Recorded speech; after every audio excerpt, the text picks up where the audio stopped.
Hello friends, Radhe Radhe. आज मैं आपको शिव पार्वती की एक कहानी सुनाती हूँ। एक दिन भगवान शिव और देवी पार्वती पृथ्वी पर यात्रा कर रहे थे। देवी पार्वती ने देखा कि हजारों लोग गंगा नदी में स्नान करने के लिए जा रहे थे ताकि वे अपने पापों को धोकर मोक्ष प्राप्त कर सकें। पार्वती ने शिव से एक प्रश्न पूछा, क्या आपको लगता है कि इन सभी लोगों के लिए पवित्र नदी में स्नान करने से मोक्ष प्राप्त करना संभव है? भगवान शिव हंसे और कहा कि मोक्ष प्राप्त करने में केवल कुछ लोग ही सफल होंगे।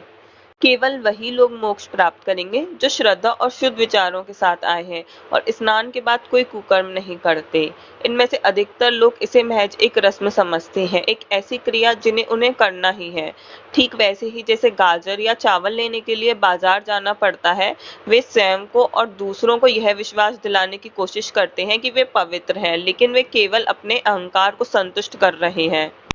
शिव ने आगे समझाया कि जो आत्मा वास्तव में ईश्वर को जानने की लालसा रखती है, उसे इस पृथ्वी पर मोक्ष प्राप्त हो जाएगा और ऐसे प्राणी के लिए पवित्र स्नान जैसी गतिविधि महत्वहीन हो जाती है।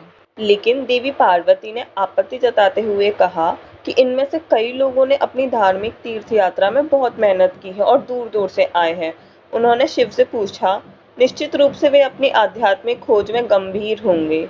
तो यह देखने के लिए कि कौन सही था, उन्होंने एक छोटा सा खेल खेलने का फैसला किया। शिव ने कुष्ठ रोगी का वेश धारण किया और पार्वती ने उनकी सुंदर पत्नी का वेश धारण किया और दोनों गंगा के तट पर गए। पार्वती ने लोगों से अपने पति को नदी में उतारने में मदद लगभग करने का सभी ने अनुरोध उनकी किया बात अनसुनी ताकि करी। वे अपने कुछ पवित्र ने तो खुलकर अनुष्ठान कर घृणा भी सके और दिखाई कुष्ठ और रोग कुछ से ने उन्हें मुक्त हो अपने सके। पति को छोड़कर उनसे शादी करने के लिए मनाने की कोशिश की। कुछ ने सहानुभूति जताने का दिखावा किया, लेकिन किसी ने भी उनकी मदद नहीं की। आधा दिन बीत चुका था और कोई उनकी मदद के लिए नहीं आया था। तभी आखिरकार एक आदमी आया और उसने कुष्ठ रोगी को स्नान करने में मदद की।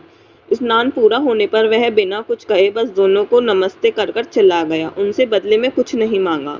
तब भगवान शिव ने देवी पार्वती से कहा कि इस व्यक्ति ने मोक्ष प्राप्त कर लिया है।